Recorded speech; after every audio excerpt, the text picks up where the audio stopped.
Hey guys, welcome back to another episode of Higurashi When They Cry. It's your boy Karagol Gaming, and you know how we do things around here. It is time for probably the final day of this arc. Let's see what Rena gets up to, shall we?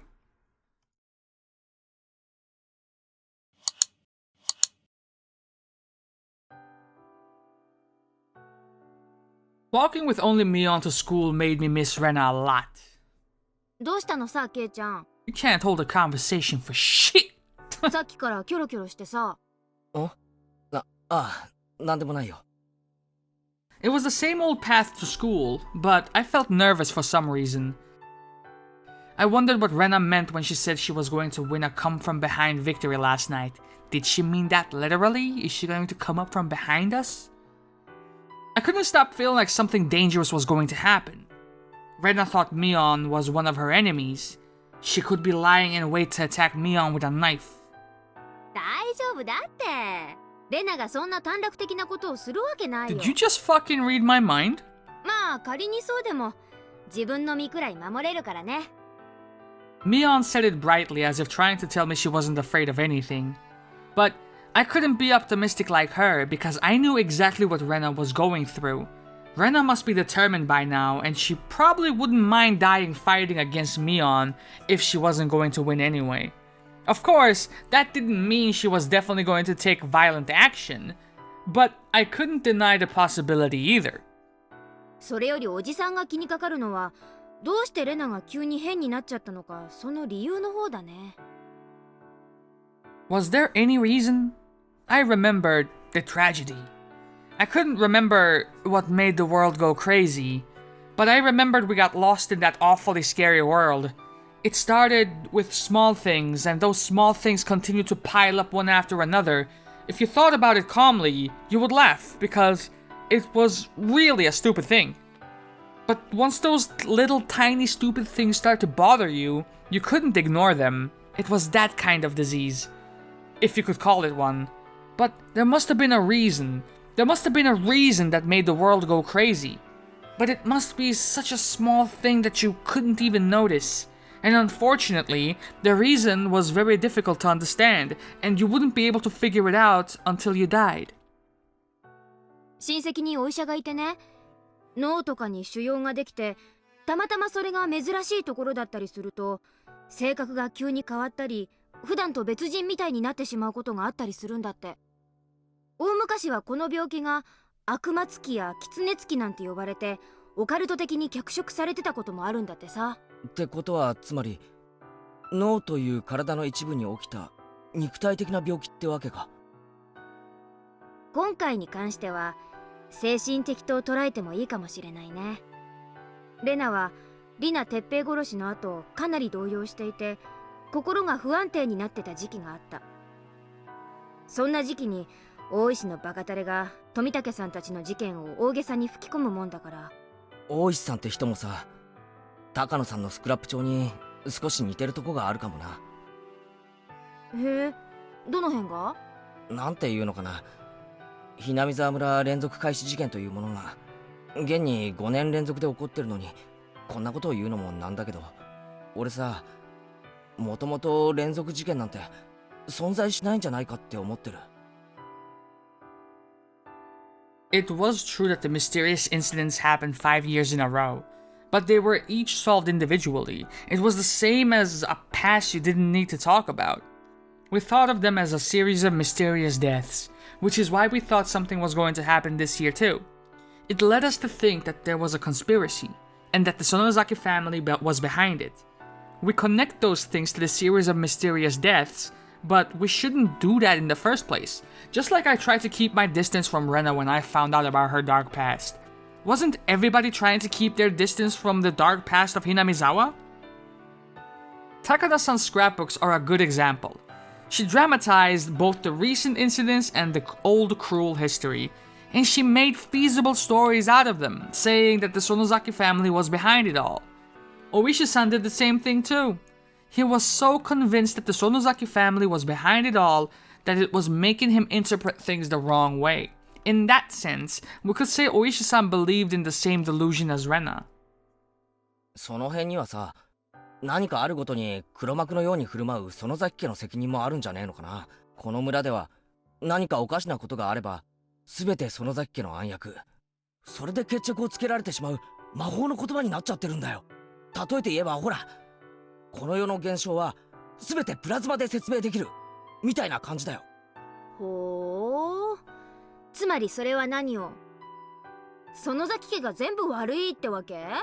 そうだ、お前が全部悪い。よってお前の名前は今日からプラズマミオンと呼ぶ。Plasma Mion? うわ、なんだかレスラーみたいな名前だな。はあはあ、プロレスラー大いに結構。そうだケイちゃん、コブラツイストって知ってる？やめろ、このクソ熱いのに絡みつくな。いててて、いや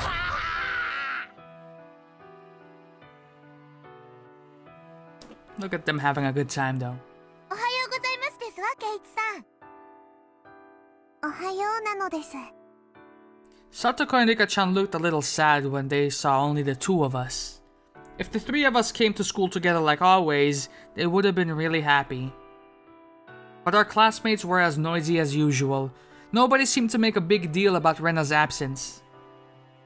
Chie-sensei was going to be here soon, and she would start morning homeroom. Everyone was fooling around as if they didn't want to miss a second of time until then. ねえ、今日は臭い。窓閉めて。バーカ、窓を閉めたらもっと暑くなるんだよ。It smelled like gasoline or something, and it really stank. She's not gonna burn the school up. Someone from the forestry service must have been putting gasoline in the construction equipment or something.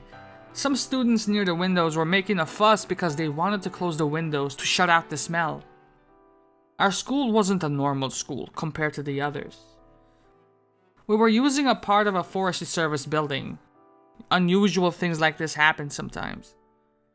いやいや、こんなの大したことないって。いつだったかな、貝塚いぶきを剪定した枝葉をトラック山盛り何杯分か運び込んできたことがあってさ、あれはひどかった。あの独特の刺激臭は頭痛を起こさせるよね。貝塚いぶきって何ですの？お野菜の名前なのです。たまにカレーに入ってますのですよ。今度スーパーに行ったら探してみろ。よくわかんないけど、最初はリカとケイチさんに毒味をさせた方が良さそうでございますわね。 Fair play. あれ、俺たちのボールがねえ。王女、お前がまた隠したんだろう。 The boys seemed to be looking for their ball for a while, and they yelled at Satoko. 誰がそんなものを隠しますの？どうせ隠すならもう少し気の利いたものを隠しましたよ。ほらほら、先生来たよ。みんな席に着きな。はい、皆さん、席についてください。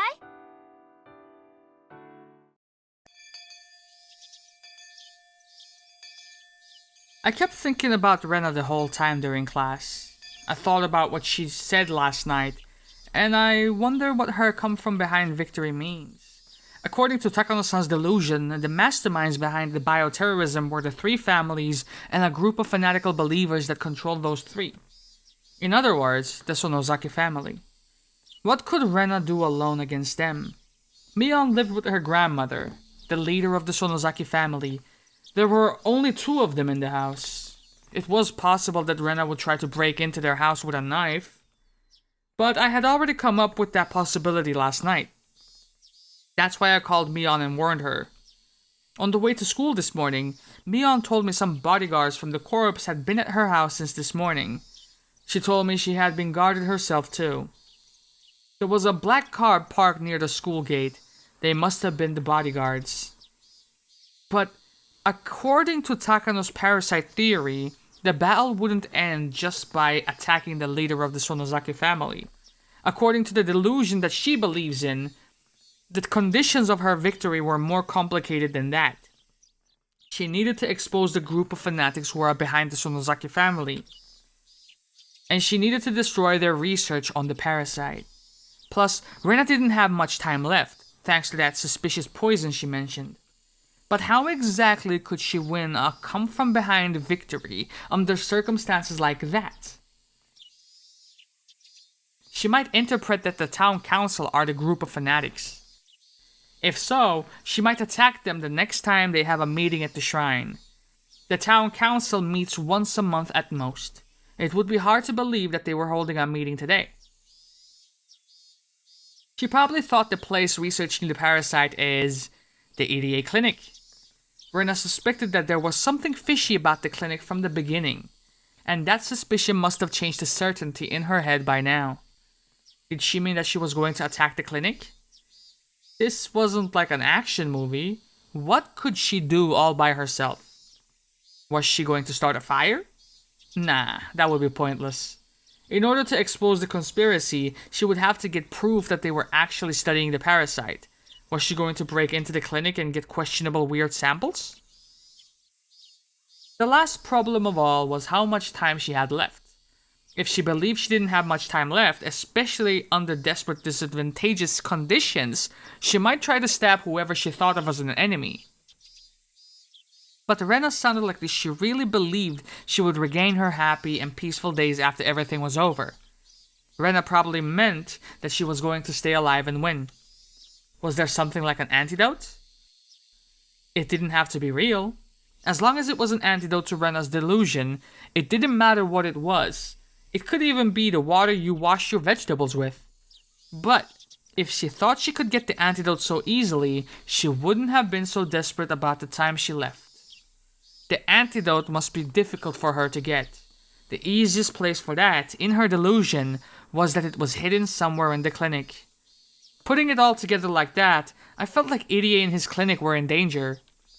Now that I thought about it, the elderly people in the village, including the members of the town council, hung out in the waiting room of the clinic all the time.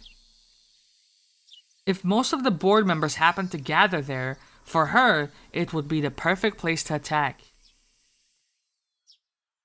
I told Mion about that during lunch break. 普段ならそんなバカなって言いたいところだけど、その可能性を全く否定できなくもないからね。本家に電話してみるよ。She's very understanding and very proactive when it comes to these things, this art. 診療所にも人を配置するように言っとく。Mion didn't object to my crazy idea. She put down her chopsticks and went out to the teacher's office to make a phone call. 先ほどからなんだか物騒な話でございますけど、本当にレナさんがそんな恐ろしいことをなさいますの？診療所を襲うなんて信じられませんわ。するかもしれない。しないかもしれない。でもな、怒っちまったらおしまいなんだよ。惨劇に抗うってことは、起こさないように戦うってことなんだから。何事もないことを祈りたいのです。Oh shit! We have a choice! Say it in my game. You got me messed up.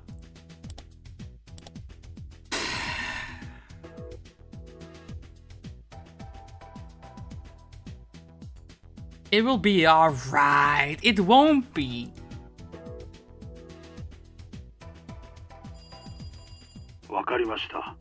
若いのを2人ほど診療所に送ります。I wonder, is that going to like result in a game over quickly, or am I gonna have to like ride it out? まさかとは思うけどね。何をやらかすか分かったもんじゃない。姿を見たら直ちに引っ捕らえてしまって構いませんか？本当は嫌なんだけどな。Should we go back and see what happens if we select the other choice, like immediately? I hope nothing happens.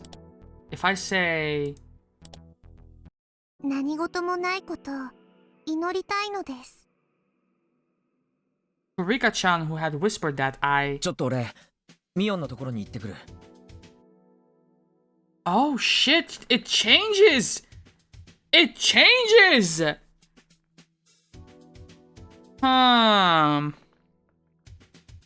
Well, this is interesting. We have branching paths. Let me see here. I hope nothing happens. I hope nothing at all happens. To Rika-chan, who had whispered that, I think my gut feeling is usually wrong in these cases, so despite that, I am going to follow 何 it. 事もないことを祈りたいのです。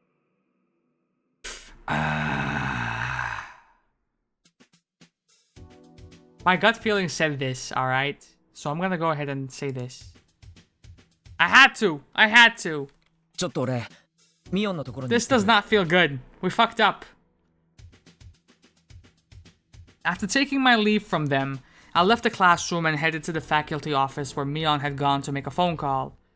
It's not like I could do anything even if I stayed by her. I just hated staying still doing nothing but wallow in anxiety.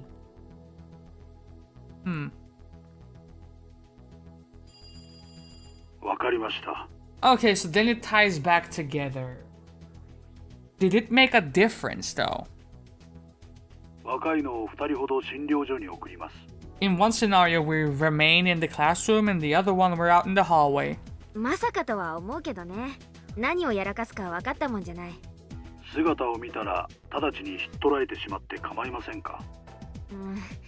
本当は嫌なんだけどな。どうしようね。先日の会合で竜宮レナを確保して警察に引き渡すことで決着しています。ですので、ひっ捕らえても一応筋は通ります。うちの対面じゃなくて、レナの心情的に気の毒だなってこと。できたら本当に静かに決着したいんだけどね。まあ、お若いですから。人さえ殺さなければ大抵はごめんなさいで済みますよ。じゃあアウトかもだ。いえいえ、見つからなければセーフですから。セーフ。沖宮の界隈ではあの二人の失踪を気にする者はいません。何かのヤバい話を踏んで夜逃げしたんだろうということになっています。あの程度のゴロつき、次から次へです。ですからセーフ。アウトだのセーフだの。私ら野球拳でもやってるわけ？まあいいや。それじゃあくれぐれもよろしくお願い。了解します。では、引っ捕らえてよろしいんですね。ちゃんとタッチアウトにするんだよ。クロスプレーなんかにしないようによろしく頼みます。I couldn't help but have a silly chat with Kasai-san. When I put the phone down, I sensed Chie-sensei was looking at me. No wonder, as she had been able to hear the conversation clearly in this tiny room. Chie-sensei put her spoon down, and with a sad look on her face, she asked the following. 今の電話は竜宮さんをめぐる話ですか？まあ、はい。園崎さん、竜宮さんはどうして家出をしちゃったんでしょう？お友達として何か知ってはいませんか？ It was hard for anyone to understand Rena's situation, except for me and Kei-chan. So, most of them thought that Rena just ran away from home. But after she did, the cops made too much of a fuss over it. Oishi stupidly believed that the scrapbooks were a big scoop, and he overreacted in trying to find Rena. He had patrol cars running around everywhere in the village, and he even used the town's council's phone directory to find her. So people in the village thought Rena did something wrong and was trying to run from the cops. What was going to be difficult for me, more than finding her, was to make up a story to retrieve Rena's honor after they detain her. What about this? Rena went for a walk, fell down, and hit her head on the edge of some tofu and lost her fucking memory. Oishi misunderstood something big time, and he thought she was a criminal. It was too easy. Anyway, we did make it clear that Oishi was the one who misunderstood everything at the meeting the other day. I had to make the best use of his name while he was feeling down for once. What I would have to do was not to make a big deal about the situation, and to create an environment that allowed Rena to forget everything that happened in order to get her life back together as soon as possible. 大丈夫ですよ先生。レナは今ちょっと病気になってるだけです。それを警察の某ベテラン刑事が素敵に勘違いして、まさか先生、レナが悪いことをして逃走中なんて信じちゃいないですよね。それはでも家出することによってご家族におかけしている迷惑を考えれば悪くないということはありません。She had a fight with her father, and she ran away from home for a little while. She acted childish, and that's all. Maybe that would be the best story to go with. 何か悩みがあったのでしょうか。それに気づけなかった私は教師失格ですね。一度竜宮さんとじっくりお話がしたかったで。先生、ちょっとヘビーに考えすぎです。もうちょっとリラックスリラックス。プチ家出なんて今時珍しくないですって。はあ、竜宮さんがこのまま不良になってしまって悪いことを始めたらどうしましょう。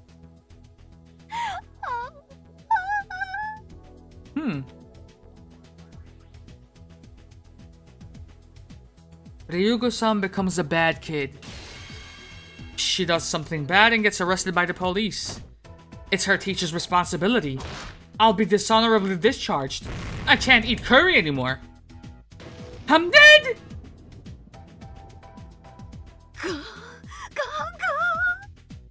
Chie-sensei seemed comically upset by her own imagination. It looked funny, so I decided to leave her alone. I made to leave the teacher's office to get back to the classroom, but Keiichi was there. Right then, the phone rang. はい、もしもし。Hinamizawa文庫でございます。Chie-sensei had to answer the phone all day because the principal was on a business trip. I exited to the hallway. Then, I heard the tone of her voice change. 今どこにいるんですか? What? I yelled and looked back at her. It was probably Rena. She called the school. I tried to go back inside the teacher's office, but Chie-sensei gestured me to not come in. Chie-sensei acknowledged what Rena was saying several times, and then she looked up at the clock. わかりました。今からすぐ行きます。先生との約束ですよ。She said only that, put the phone down, and got her purse out of her locker. 院長、先生は休養ができました。しばらく表へ出ますので、みんなを自習させてください。She took her car key out from her purse. It was obvious that she was going to see Rena somewhere. 先生、今の電話はレナ？以上です。よろしく頼みますよ、院長。Chie-sensei completely ignored me, and she ran out into the hallway. She ran to the schoolyard and got into her car. ケイちゃん！ Sup?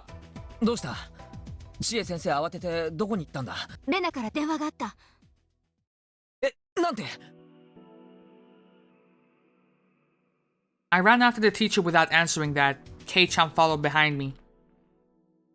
So maybe it was a good idea that we chose that option because otherwise she would have to come into the classroom or she would have to go by herself. She ran to the schoolyard and got into her car, and if she got into the classroom, then maybe Satoko and Rika-chan, you know? The moment her car left through the gate, I ran out to the schoolyard myself. I headed for the black car parked near the gate and knocked on the window. お疲れ様です。 Gangsta. 今のところ異常ありません。あー、違う。今出て行った先生の車を追って。多分行く先にレナがいる。何？ Keiichi yelled in surprise, but there wasn't any time left to explain it to him now. レナは警戒心が強いから注意してね。捕まえたら有無を言わさずに本家放り込んで葛西の指示に従うこと。私の友人だよ。怪我なんかさせたら許さないからね。Rena must have told Chie-sensei that she wanted to talk to her alone. I could tell that easily from the way she ignored my question. I did feel a little bad for ruining her their promise, but it was very important that we caught her before she did something wrong. We could still make up an excuse that she was just wandering around because she had a fight with her father and ran away from home. But if she set fire to the clinic or something, there would be nothing I could do. ミオ、俺も行く。ケイちゃん。先生がレナのいる場所に向かったんなら頼む。そうだね。じゃあケイちゃん、早く乗って。わかった。Kei-chan opened the car door swiftly and climbed into the passenger seat. While we were dilly-dallying, the teacher's car was beginning to disappear from our line of sight. We could only pray that we didn't lose sight of her. よろしく頼んだよ、ケイ。ああ、任せとけ。The car made a rough U-turn on the gravel road and it chased after Chie-sensei's car at full speed. As they tailed the shadow of the disappearing car, I could only pray for the series of misfortune to end on a quiet note. Chie-sensei's car soon came into view. It was traveling at a very fast pace, but thankfully, she was the sort of person who didn't drive above the speed limit. We passed the stone steps of the foot of the shrine and left the paved road partway into a coarse mountain trail. Where we were headed wasn't even to the damn construction site where the mountain of trash lay. We were headed to an unknown location which I wasn't aware of, as I was still unfamiliar with the area. この道ってどこに続いてます？山の方っすね。このまま行くと谷をまたいだ隣の町へのルートになるっす。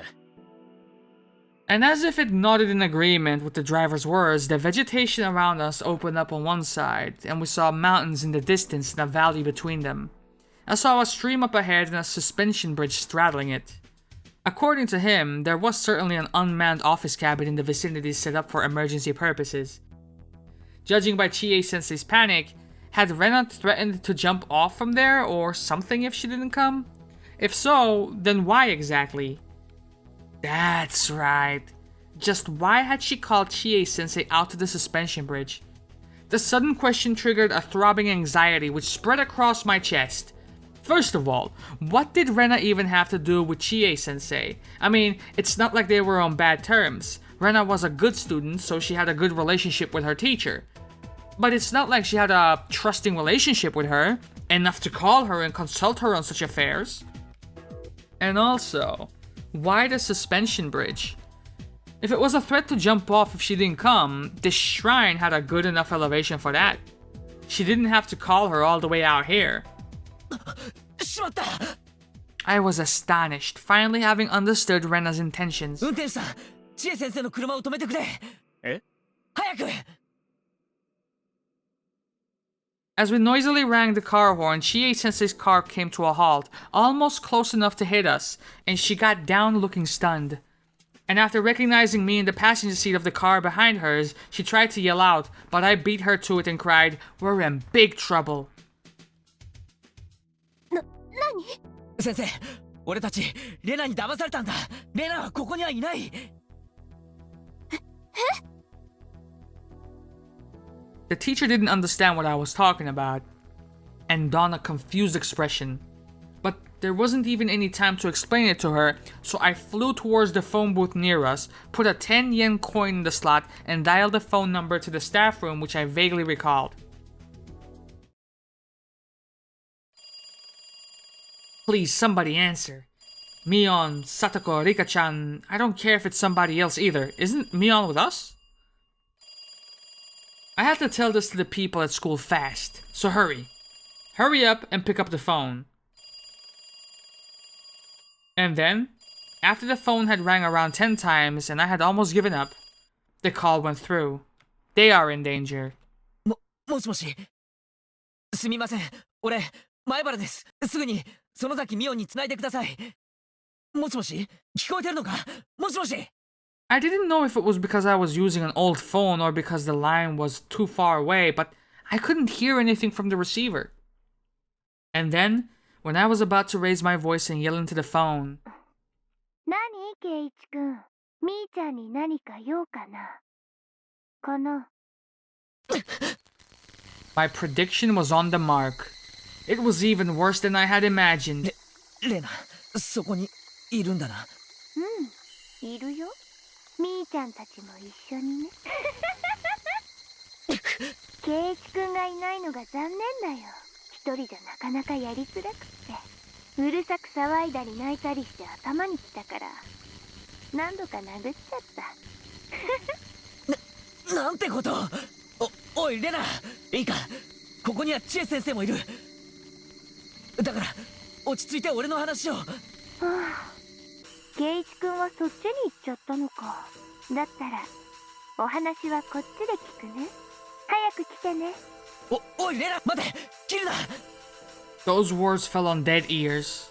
Rena, who was on the other side, swiftly ended the conversation like it was nothing.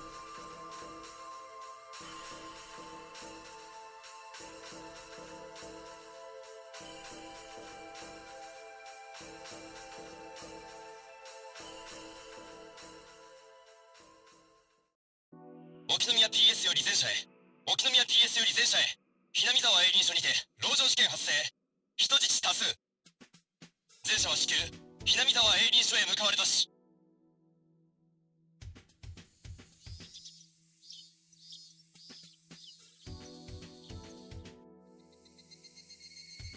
クマちゃん、遅れて申し訳ない。状況は？ご苦労様っす。本日午後1時頃、hinamizawa営林署内のhinamizawa分校区画にて、犯人側の第一要求は営林署敷地内への一切の立ち入りの禁止と当保へのホットラインの確保です。ってことは初めっから警察と交渉する気ってことですか？どういうつもりだ？あと犯人は交渉人に大石さんを指名してます。犯人は竜宮玲奈。竜宮さんが？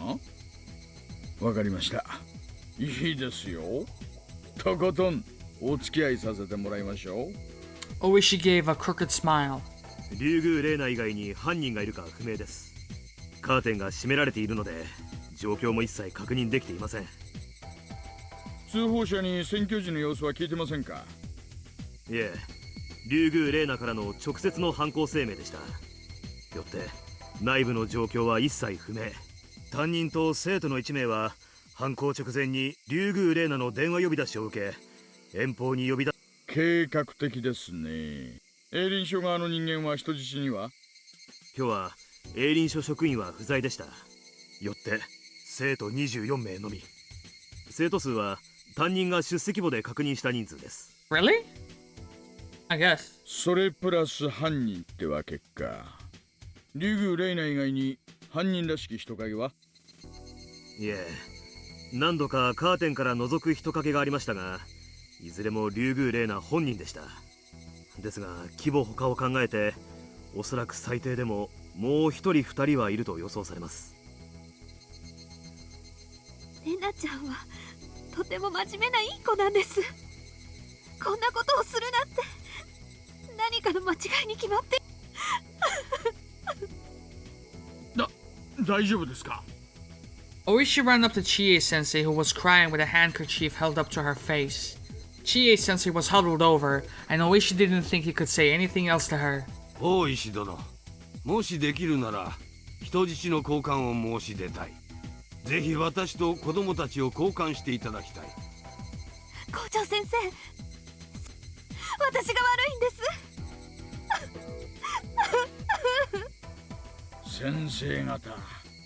先生方には校内の状況についていろいろとお聞きしたいことがありますので、ご協力を。ボンジ君、図面の方で話を聞いてあげてください。失礼します。1号車の無線に高杉課長です。はいはい、もしもし。大石さん、ご苦労さん。状況の大体は熊谷君に聞いたよ。犯人は未成年だそうだね。マスコミ規制の方を厳重に頼むよ。分かってます。あと犯人側が私を交渉人に指定してきてるようですが。とりあえず犯人の要求なら致し方がない。頼んだよ。おいさん、車載電話に犯人です。早速ご指名の電話が来ました。早速出ることにします。ありがとう。はい、もしもし、大石です。I clenched my teeth in frustration and rolled up my fists into a ball. An overwhelming wall of police officers blocked my way, and I felt pathetic for only being able to watch the teachers and detectives from afar. The reason behind why Chie-sensei had been phoned and summoned out of the school. For Rena, who wanted to hijack the classroom, the biggest obstacle was Chie-sensei. She was someone who had a strong sense of justice. Even if Rena had held a pistol to her, Chie-sensei probably wouldn't have hesitated. For the welfare of her students, she would have put herself in danger. Getting rid of someone like her was the primary step in order to hijack the classroom. Attacking her from behind would have been her very first line of thought, but I'm sure she decided taking on an adult directly was a risky affair. In that case, it was better to lure her away to some place. Rena had then phoned Chie-sensei and then told her she wished to seek her advice in some place private, and asked to meet her near that suspension bridge. Including Chie-sensei, a good majority of the people thought that Rena had merely run away from home, so Chie-sensei probably thought that Rena merely had some trouble she wished to discuss. Fooling her was that easy. So, where did Rena make the call from? Yes, it was from within the school. Well, not exactly. It was most likely from the second floor of the school building, from the office room of the Forestry Service. The Forestry Service at our school was more like a branch office, so it wasn't like the staff were always present. Depending on the day, they might not even be there. Rena had known this and had been hiding on the second floor all this time. And then, she had made a call to the ground floor from up there and sent Chie-sensei to a faraway place. It probably wasn't a coincidence that the principal had also been away on a business trip today. Rena had most likely snuck into the school yesterday itself. Okay, man. And then, she had discerned the principal's itinerary and the workings of the internal phone line before she put her plan into action. How cunning it all was. What the fuck is okay, Shakespeare? No, I understood. Right now, even as she was possessed by a murderous rage, Rena was keeping her composure. She was unbelievably calm despite being plagued by her delusion that controlled her. And so, just thinking about it made my head spin. Because I had even personally experienced what she was going through before. Also, what was even more unlucky was the absence of the Sonozaki family bodyguard who had been standing by the gate. It was because Mion had sent him to follow Chie-sensei, who had set out to meet Rena. Fuck! Everything was so screwed up on so many levels. 今ですね、県警の暴隊と公安部で一斉捜査作戦を準備中なんです。何しろ市内全域を一斉にやりますからね。遅すぎる。大石さん、私たちは今、獅子骨市が置かれている緊急的危機についてよく理解し合っているんじゃなかったでしたっけ？何をのんびりとしたこと。大石さん、本当に私の話を信じてくれているんですよね。私の味方なんですよね。味方ですよね。答えてください。もちろんですとも。ですが、警察組織ってやつは簡単じゃないんです。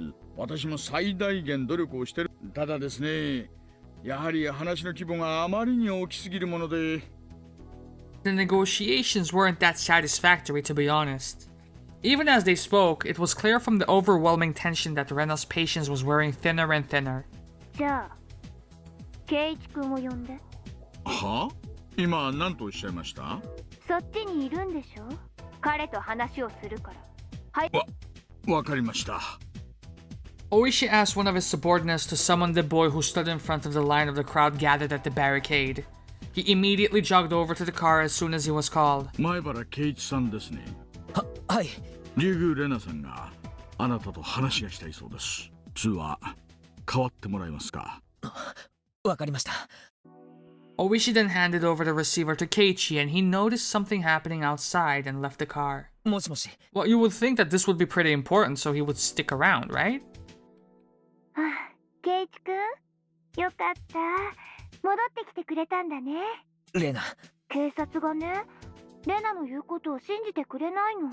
レナの言ってることが本当で、レナがやろうとしてることが本気だって、圭一君からも言ってくれないかな。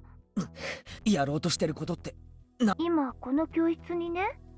だからレナが持ってるライターでちょっと火をつければ、それを大石さんに教えてくれないかな。なんですかあんたたちは。どきたまえ、ここの責任者は誰だね。 Several cars had arrived, producing several men. They were not from the Okinomiya station. One of the men was wearing a suit, despite the hot weather. He approached me, pushing Kumagai aside. おや、これは。お久しぶりですね。県警本部の大高くんじゃありませんか。言葉を慎みたまえ。もう君に君と呼ばれる階級ではない。何かご用ですかね、大高くん。Wow. 今非常に立て込んでいます。まさか県警がこの現場を乗っ取るおつもりで？誰の了解で？私が許可した、大石君。所長！高杉君から事情は聞いている。君がまいた種だという話も聞いているぞ。君はもう下がってあとは機動隊に任せるんだ。機動隊って。大高君、あんたまさか吸収する気ですか？危険は重々承知だ。だがもう爆発まで時間がない。君が時間を浪費しすぎたのだ。Wait, she just poured gasoline all over the place. Who said anything about a bomb? その尻拭いを我々がしようというんだ。君らは引き継いで後方に下がりたまえ。I couldn't talk back if both the chief and the guy from the prefectural headquarters gave me an order. おいさん、何者っすかあいつは。大高君。昔、麻雀がくっそ弱いくせに生きがってたから、ちょい、それともあれかな？剣道大会で偉そうにしてやがったから、面食らわして失神させたのを根に持ってるのかな？ Obviously, we did not get along. 大石君、現在の最新の状況を説明したまえ。あんた、本気で突入する気で？突入は府警の専門部隊が担当する。君はバックアップに回りたまえ。大石君、府警の専門部隊はただの機動隊じゃないぞ。第二機動隊といえば君。なんすか大石さん、第二機動隊って有名なんですか？5年くらい前だっけ、空港の飛行機に犯人が立てこもった事件があったでしょう。あれをきっかけに東京と大阪にハイジャック専門の特殊部隊が組織されたって噂。実在してましたか。でもなんだって府警の機動隊がこんなところに。Otaka smiled proudly. たまたま県警機動隊との交流訓練があってね、特別に応援を要請したのだよ。相変わらずですね。話をすぐ派手にしたがるその癖は。The company members exited the vehicles one after another and took position. They didn't move like policemen. 大高君、あんた学校で銃撃戦をやる気かい？安心したまえ。突入班が使うのは火器じゃない。ボート鎮圧用のガス銃だ。高圧ガスで催涙ガスを噴出する。何の問題もない。へえ、そりゃ便利な水鉄砲があったもんで。ところでそのおもちゃは校庭を横断して教室まで届くほど便利なものなんで。それは君が心配することではない。あとは我々に任せて下がりたまえ。And then, following Utaka's orders, the special forces took positions at a blind spot visible from the school window and prepared to infiltrate. Oishi wrinkled his nose at Otaka's arrogance and pretentious attitude that didn't give a wait for counter-arguments. Remembering that Rena and Keiichi were having a conversation, he turned on his heel heading over to the patrol car. And there, he was gone. Oh. At once, the door to the car swung open and Keiichi rushed over to him screaming. どうしました、前原さん。レナが教室内にガソリンを撒いたって。No. Gasoline? I didn't hear that there was something so inflammable in the vicinity. Nah, it's not about that right now. 射撃を構え。Uh-oh. 待ってください。やめろ、撃つな。ふてー。Boom.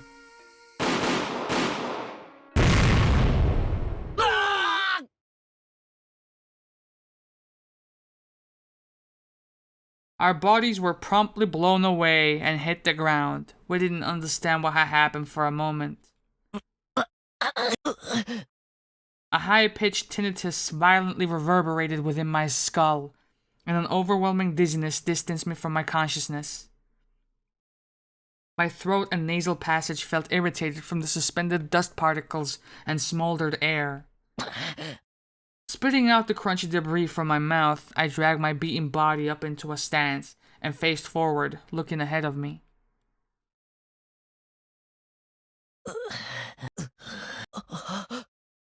There were many police officers scattered about on the ground, groaning from the impact. A voice of agony filled the air next to me. As I faced it, it turned out to be the detective I had been talking to just now. His entire body was covered in dirt and debris, and he was bleeding from his head. As I began to sit down in concern for him, I suddenly remembered Mion and Rena's safety. Fuck. And then, I turned towards the direction of the school. I couldn't believe what I was seeing. What stood before me was a disordered conglomerate of wood, bricks, and other distorted articles mixed in, crudely resembling an enormous camping bonfire. The flames that had risen up in between that mass had burned so high they seemed to reach up into the evening twilight. Even from this faraway distance, I could perceive the heat and the scorching smell. Nah, this had to be a nightmare, son. What are you talking about, a dream? This couldn't be our school. Nah. This wasn't even a school in the first place. I staggered over. Fumbling forward with my useless legs, I walked over to that monstrosity. And then, before me, amidst the crumbled remains of timber, I discovered a face I recognized and drew a breath before I rushed over.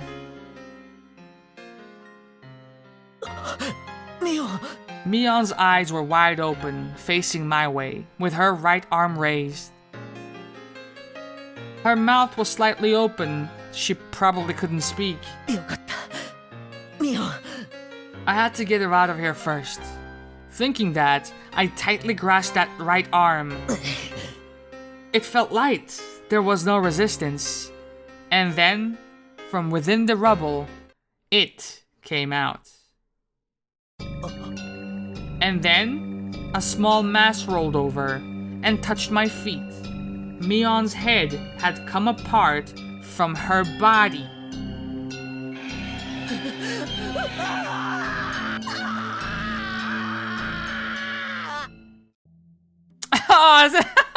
But how could that be, dude? How could that be?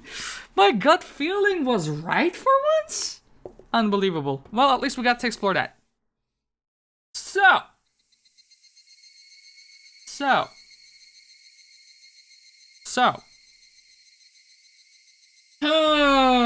We are at about 50 minutes. Let's go ahead and say, let's call it an episode right here. And next episode, we are going to change up our answer, basically. And we're going to say it's going to be alright. And we're going to take it from there. So keep that in mind by the start of next episode, alright? Until next time, this has been your boy Karagol Gaming, man. I'm out of here. Love y'all and deuces.